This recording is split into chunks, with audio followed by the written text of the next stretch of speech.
अक्सर हमारे मन में एक सवाल आता है जब हम अपने प्राचीन ग्रंथों जैसे कि रामायण या महाभारत जैसे टेक्स्ट पढ़ रहे होते हैं या उन पे बेस्ड कोई टीवी सीरियल या मूवी देख रहे होते हैं कि क्या ये सिर्फ जादुई कहानियां हैं या ये सब सच में कभी हुआ है, और अगर कभी हुआ है तो क्या ये सब घटनाएं उसी रूप में घटित हुई हैं जैसे हम उन्हें देखकर या पढ़कर समझते हैं। इन सब घटनाक्रमों का क्या कोई वैज्ञानिक आधार है?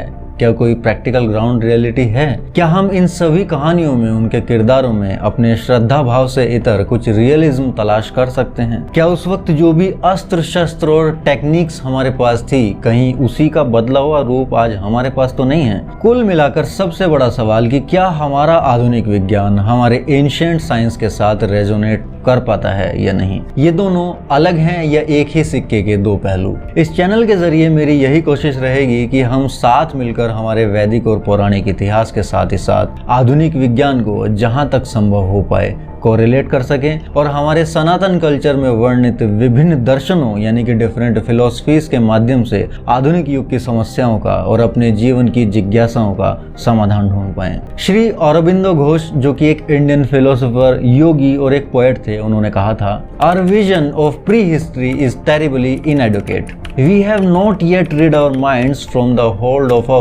one and only God or one and only book and now a one and only science। यानी कि साइंस का वो रूप हम जो अभी देख रहे हैं जरूरी नहीं कि सिर्फ वही सच हो। अब सीधा वीडियो के मेन मुद्दे पे आते हैं। क्या स्पेस ट्रेवल करने से इंसान के लाइफ स्पैन पे कोई फर्क पड़ता है? इंटरस्टेलर मूवी की तरह अगर किसी इंसान की पृथ्वी पे एज 40 साल है तो उसके किसी दूसरे ग्रह से ट्रेवल करके वापस पृथ्वी पर लौटने पे उसके साथ वाले लोगों की एज कितनी होगी? सेम उसी के जितनी या ज्यादा या फिर बहुत ज्यादा? एंशिएंट इंडिया के साइंस और मॉडर्न स्पेस साइंस की उपलब्धियों के बीच क्या कोई गहरा कनेक्शन है जिसके बारे में हम शायद जानते तो हैं लेकिन अभी भी मानने को तैयार नहीं हैं? और इन सभी सवालों के जवाब क्या हमें हमारे एंशिएंट ग्रंथों में मिलेंगे? फ्लाइंग मशीन्स का उपयोग करके हवाई यात्रा करने की अवधारणा प्राचीन भारत में काफी लोकप्रिय थी और इस बात के तमाम लिटरेरी एविडेंस मौजूद हैं कि राइट ब्रदर्स द्वारा आधुनिक हवाई जहाज के आविष्कार से बहुत पहले प्राचीन भारत में लोग लंबी दूरी की यात्रा करने या इंटरस्टेलर स्पेस को पार करने के लिए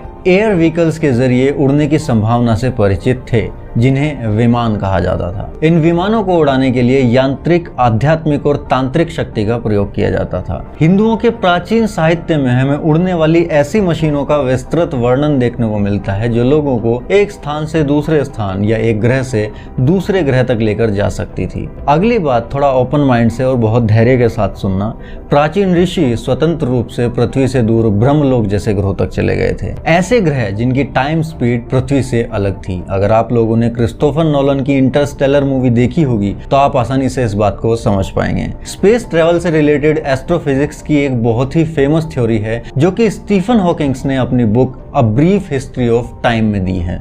जुड़वा बच्चों में से एक भाई जो पृथ्वी पर रह जाता है वो बड़ा हो जाता है और दूसरा भाई जो अंतरिक्ष यात्रा पर गया होता है वो उसी उम्र का रहता है। ये कोई नई बात नहीं है। असल में एस्ट्रोफिजिक्स के ये फिनोमेना हमारे प्राचीन ऋषियों को आज से लगभग 5 से 6,000 साल पहले ही ज्ञात थे। वो न केवल अंतरिक्ष यात्राओं के बारे में जानते थे बल्कि पृथ्वी के अलावा अन्य ग्रहों के अस्तित्व के बारे में भी जानते थे जिन्हें वो पितृलोक, देवलोक, इंद्रलोक, ब्रह्मलोक आदि के रूप में जानते थे। वो ये भी जानते थे कि ग्रेविटी स्पेस में टाइम को भी बेंड कर सकती है।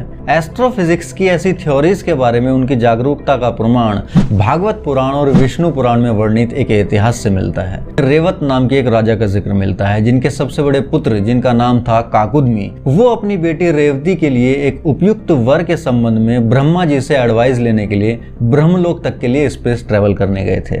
इस यात्रा में काकुदमी की बेटी रेवती भी उनके साथ थी। वहां पहुंचने के बाद उन्हें एक क्षण के लिए इंतजार करना पड़ा क्योंकि ब्रह्मा कुछ और गेस्ट को अटेंड करने में बिजी थे और उन लोगों को इमीडिएटली अटेंड नहीं कर सके। फिर जब सभी गेस्ट चले गए तो ब्रह्मा जी ने काकुदमी को एस्ट्रोफिजिक्स के उसी फिनोमेना से अवगत कराया जो कि स्टीफन हॉकिंग्स ने अपनी बुक में कहा है। ब्रह्मा जी ने कहा कि उनके लोक में बिताया गया एक क्षण पृथ्वी पर लगभग 216 वर्षों के बराबर था। तो जब राजा और उनकी बेटी ने पृथ्वी छोड़ी तब से लेकर बीच में लगभग 216 वर्ष बीत चुके थे। परिणाम स्वरूप उस समय उनकी पुत्री के लिए जो भी योग्य वर उनके मन में थे वो सब मर चुके थे और उस समय उनकी बेटी के लिए उपयुक्त वर का एकमात्र विकल्प यदुकुल में से ही हो सकता था, जो थे कृष्ण के भाई बलराम। ऐसी स्थिति में उन्होंने अपनी बेटी का विवाह बलराम जी के साथ कर दिया। अब सुनने में भले ही इस कहानी को सिर्फ एक मनोरंजक प्रसंग के तौर पर देखा जाए या कुछ लोग इसको एक कोरी गप भी समझ सकते हैं, लेकिन इस पौराणिक इतिहास से हमें कुछ इंपॉर्टेंट पॉइंट्स पता चलते हैं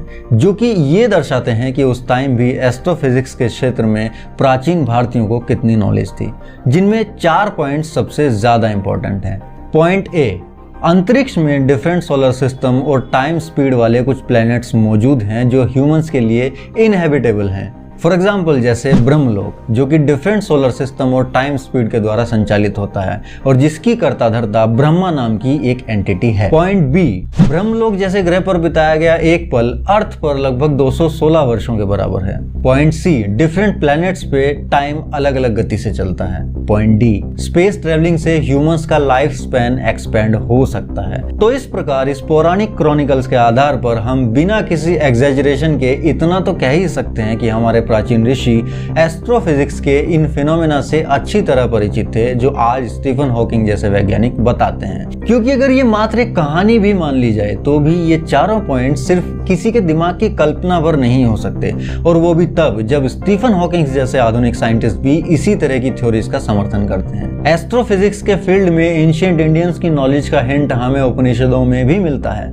जिससे कुछ हद तक हमें ये समझने में मदद मिलेगी कि डिफरेंट प्लैनेट्स पे डिफरेंट सोलर सिस्टम्स में टाइम की स्पीड डिफरेंट क्यों हो सकती है। मनुष्य के अंदर 5 प्राण होते हैं जो कि मनुष्य में अव्यक्त रूप से स्थित होते हैं, जिनके बिना वो जीवित नहीं रह सकता। इन्हें प्राण, अपान, समान, व्यान और उदान के नाम से जाना जाता है। इन 5 वाइटल फोर्सेस के 5 फोल्ड फंक्शन यानी कि पंच प्राणों के बारे में प्रश्नोपनिषद में विशेष रूप से उल्लेख किया गया है कि पृथ्वी का गुरुत्वाकर्षण यानी कि ग्रेविटेशनल फोर्स ऑफ अर्थ मनुष्य के अपान यानी कि डाउनवर्ड ब्रीथिंग के सपोर्ट के रूप में कार्य करता है, जिसका तात्पर्य यह है कि अपान नामक प्राणवायु जब अर्थ के ग्रेविटेशनल फोर्स के संपर्क से एक्टिवेट होती है तो ये प्राणी की एजिंग प्रोसेस को इंडिकेट करती है। इसके विपरीत उसी सेम वाइटल स्पिरिट का कांटेक्ट जब अर्थ की ग्रेविटेशनल फोर्स से टूट जाता है तो ये इंसान की डिटेरियोरेशन को रोकता है और उसके लाइफ स्पैन को बढ़ाने में हेल्प करता है। इट मेक्स क्लियर कि मनुष्य की प्राण शक्ति उसके पंच प्राणों पर निर्भर करती है। प्राण वो स्पिरिट है जो हमारे आहार इंटेक्स को भी रिप्रेजेंट करती है, और अपान हमारे आहार की फोर्स को कंज्यूम करती है और साथ ही हमारे लाइफ स्पैन को भी घटाती है। जबकि पंच प्राणों में तीसरी वाइटल फोर्स समान हमारे डाइजेस्टिव सिस्टम को उत्प्रेरित करती है, व्यान ब्लड सर्कुलेशन में हेल्प करती है और फिफ्थ उड़ान हमारी सोचने समझने की शक्ति को उत्प्रेरित करती है।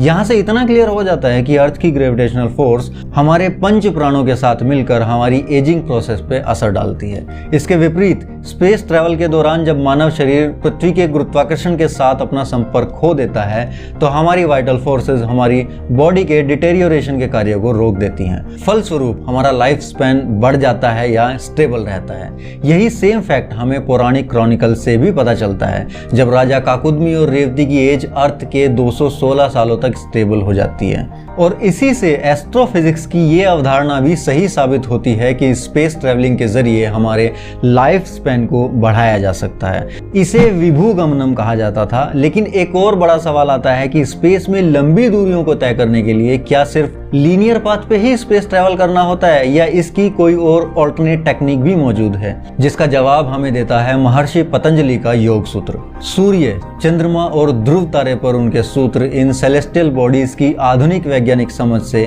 आश्चर्यजनक रूप से मेल खाते हैं, और उन्होंने प्लेटो, सोक्रेटिस, कोपरनिकस, न्यूटन या आइंस्टाइन से बहुत पहले ही हमें टाइम एंड स्पेस का ज्ञान दे दिया था। यूएफओ का स्पेस ट्रैवलिंग की टेक्निक का सिद्धांत हमारी लिक्विड प्रोपेलेंट रॉकेट टेक्नोलॉजी से कहीं ज्यादा बेहतर है, और अगर हम कभी भी इंटरगैलेक्टिक ट्रैवलिंग सिविलाइजेशन बनना चाहते हैं तो हमें इस टेक्निक में महारत हासिल करनी होगी।